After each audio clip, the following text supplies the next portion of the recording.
Okay, so what is automation testing and what are the advantages of automation testing?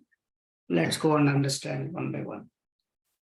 So automation testing is basically using a software tool and some programming language. You will write a repeatable scenarios on the web applications. That's the so automation testing means basically automation testing will help you to speed up the process, testing process, and also more efficiently you can test the application. More efficiently you can test the application. So another thing is when you have a repeatable tasks, you can automate them so that manual effort will be reduced for you. That's the main thing. Every day you're doing same tasks. Those kind of tasks you can automate it instead of doing by you repeatedly every day. And you can ask a tool will do for you. And you don't need to, you just analyze the results. That's it. So that's the another advantage.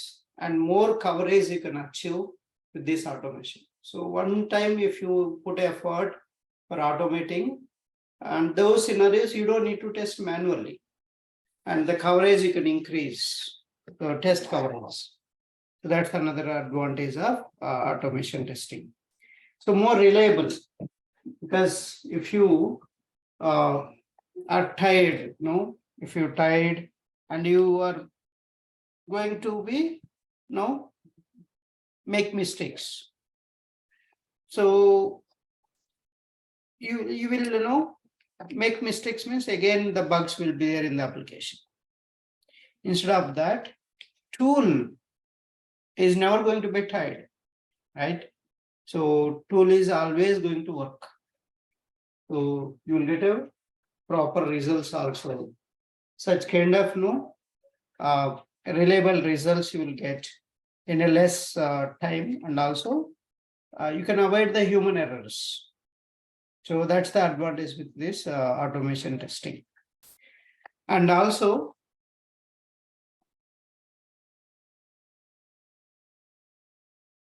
you can run the test case on different browsers, another advantage. And also you can reduce the execution time. So manually, if you test, it will take more time. Same you automate that with that tool, it will take a less time. And also parallel execution you can achieve with automation. Cross-browser testing you can do. So these are all some of the advantages of automation.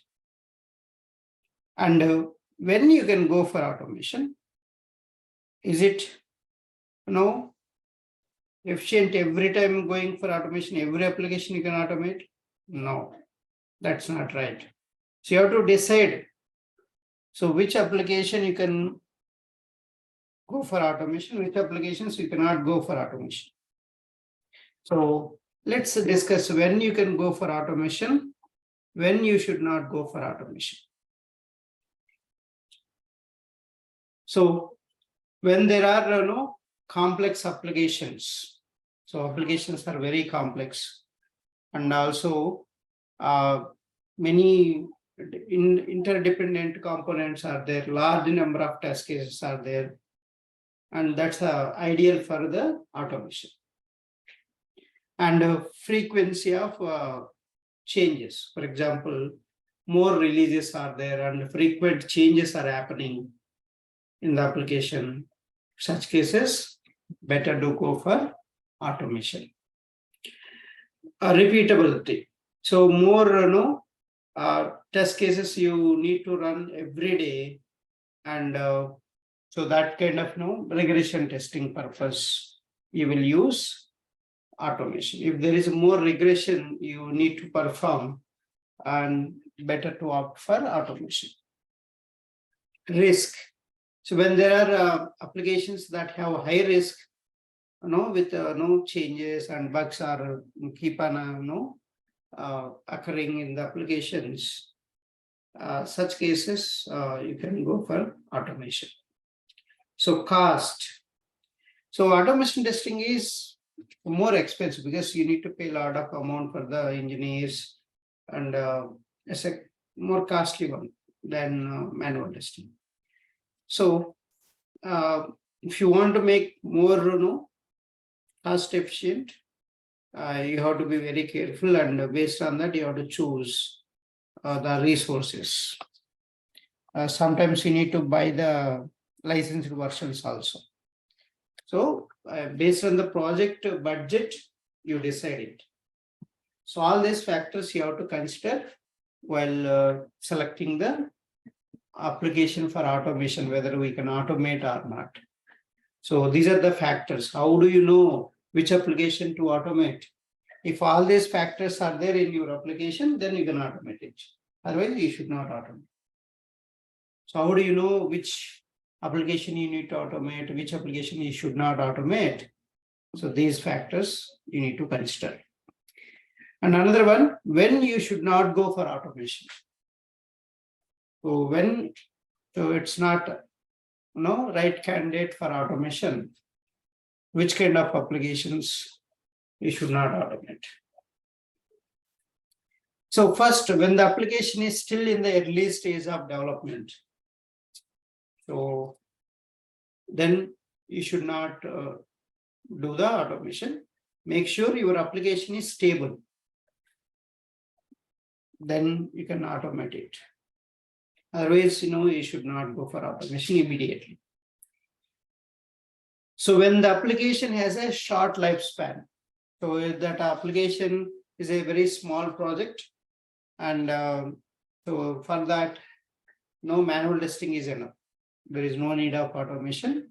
Then to that time, don't prefer automation, because automation takes some time to set up everything, right? Instead of that, you can do the manual testing instead of automation if there is a less time you have for the applications.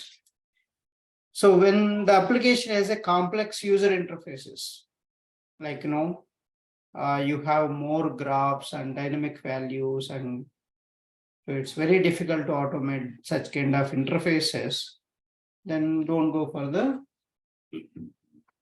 automation. So when the application requires more manual testing, and then better you do manual testing only rather than automation. So when the application has a very low risk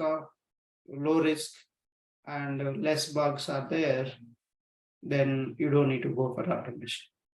So these are the factors you need to consider while automating. Okay. And what are the different components of Selenium? We already discussed this, right? Selenium WebDriver IDE and Selenium Grid. So we already discussed this. So again, we don't want to repeat that. So what is Selenium WebDriver? So Selenium WebDriver is the latest version of Selenium, which is very fast and reliable, and which is going to support different browsers, programming languages, and operating systems and frameworks. And that's the advantage of Selenium WebDriver. So Selenium WebDriver basically, it is going to run on any latest browsers now. You can run on all kinds of browsers. And this is the very advanced version of Selenium to automate only web applications. You cannot automate Windows-based applications. So the reason why Selenium is great to use. So what is the reason why you need to use Selenium? The reason for popularity and very demanding in the market for Selenium is it's an open source tool. Open source means you don't need to pay money if you want to use the tool. That's the first advantage. And then also cross-platform compatibility. So basically, you can run your automation test cases on different operating system and browser combinations and different so browsers you can run. That's a cross-platform compatibility is there, and different language support is there. So you can run your automation test case using any programming language like C#, Ruby, Java, Python, JavaScript. All these programming languages are supported by Selenium inbuilt. You don't need to stick to one programming language to design your automation test cases. You can design your automation test case using any programming languages. That's another advantage. And also, big community support is there. If you face some issues with the tool, and Google is maintaining support for the tool issues, any queries, if you have any bugs are there in the tool, you can report the bugs and automatically they can take care of all those bugs. So that's another advantage. So integration with other tools. So Selenium can be integrated with the different tools like Selenium IDE, Selenium Grid, and Selenium Server. So you can integrate with the different and also third-party tools also like Intel, Sickly, and one more AutoIt. Another third-party tools also you can use inside the Selenium, and also you can use different frameworks. So it supports different frameworks. So in built-in frameworks like JUnit, TestNG for Java, and C# you have a NUnit framework, and for Python you have a PyTest framework, unit testing framework. So these are all language-wise. Unit testing frameworks are included in Selenium code by default, inbuilt. And that's the advantage of this tool. And also you can run on different operating systems also. Same code you can run on different operating systems. Like you can run same code in the Linux and now Mac OS also. So that's the advantage. And when it comes to disadvantages, Selenium supports only web applications. It doesn't support Windows-based application testing. You cannot automate Windows-based applications. Desktop applications you cannot automate. Only web applications only you can automate. And that's one drawback of Selenium.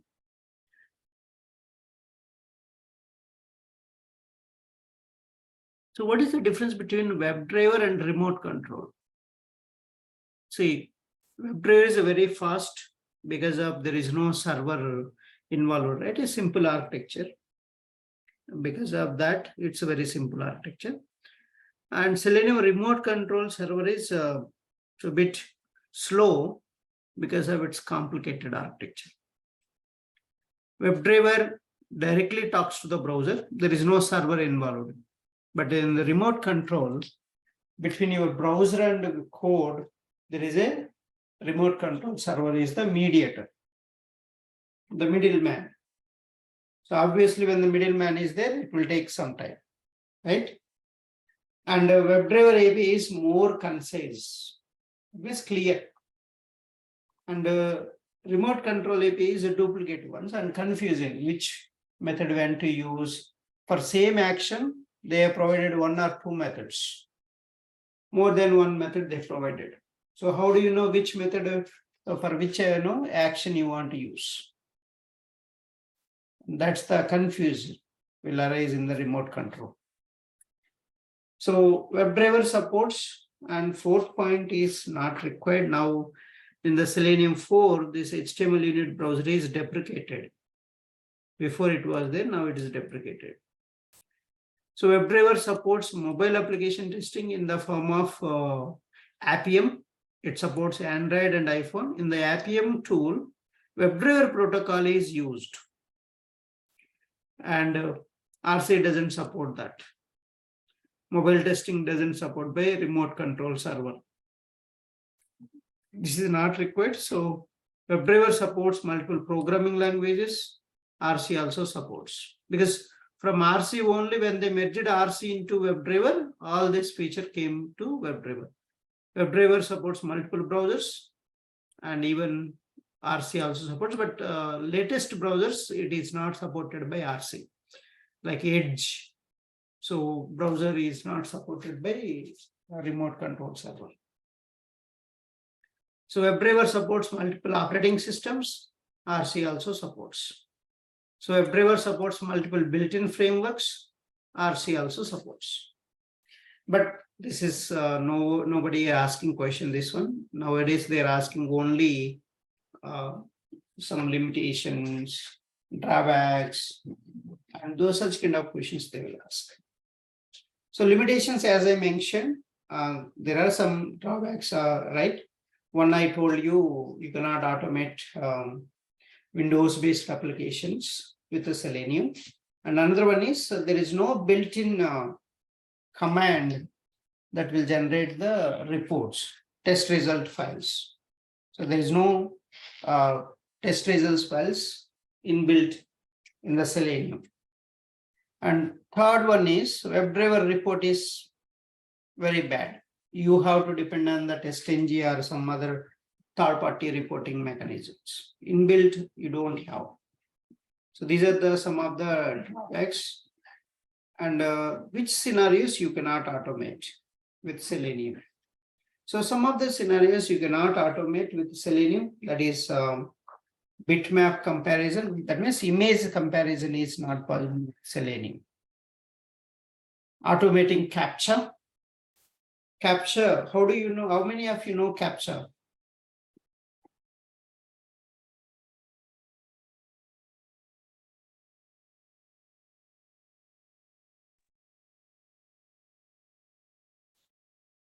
How many of you know captcha?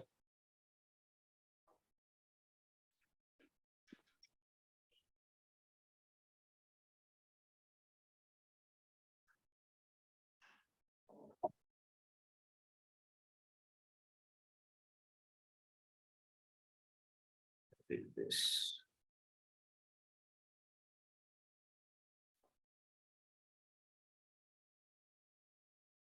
See, this is the one. Captcha. Or you can see in the ready also you have captcha.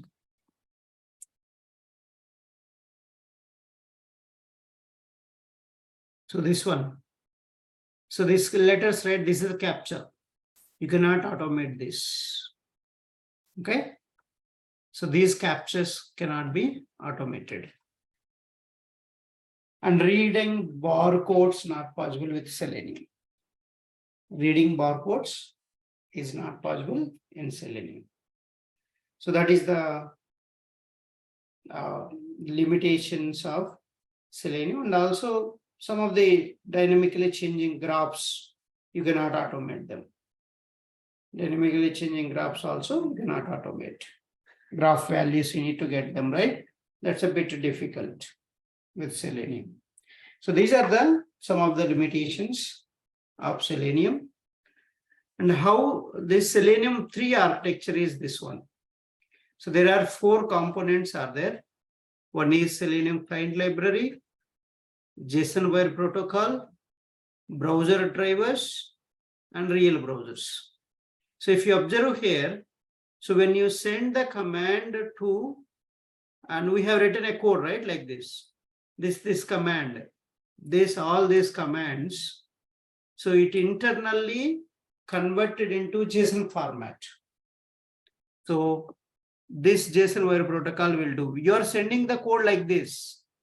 but internally this will convert into JSON format. And that will be given to this real browsers that is called HTTP servers. So the browser driver class is one HTTP server. Then that server will send the command to the real browser. In the real browser, the action will happen and the response you will get back. So this is the JSON wire protocol is a mediator. The communication will be transferred between the client and server. So this is the client libraries. Then the command will be converted into JSON.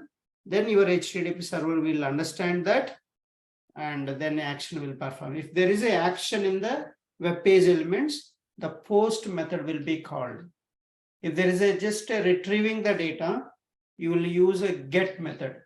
So all the WebDriver APIs are all APIs. WebDriver methods are APIs, open source APIs.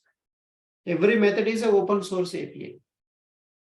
So that's how this Selenium 3 was working. This is the Selenium 3 architecture. And tomorrow I'll show you Selenium 4 architecture. Then you'll get some better idea. So what changes happened in Selenium 4 architecture, and you will get a better idea. Okay. So this is the Selenium 3. Between the server and client, there is a JSON wire protocol. So what this will do, this will convert the command into JSON format. That JSON data will be sent to the server. Each browser driver class, Chrome driver, every browser has a driver class. Browser name plus driver, that's the browser driver class. Chrome browser, we have a Chrome driver class. Firefox driver class. Edge driver. Safari driver. Opera driver. Internet Explorer driver. So driver keyword is adding for your browser. That's the class name. That will act as a HTTP server here. Then this will send to the server. Server will perform the real action on the real browsers, and the response you will send it back. Okay, so this is all about how Selenium interacts with the browsers. Okay, so that's all. Please go through this, and tomorrow we'll discuss on Selenium 4 features.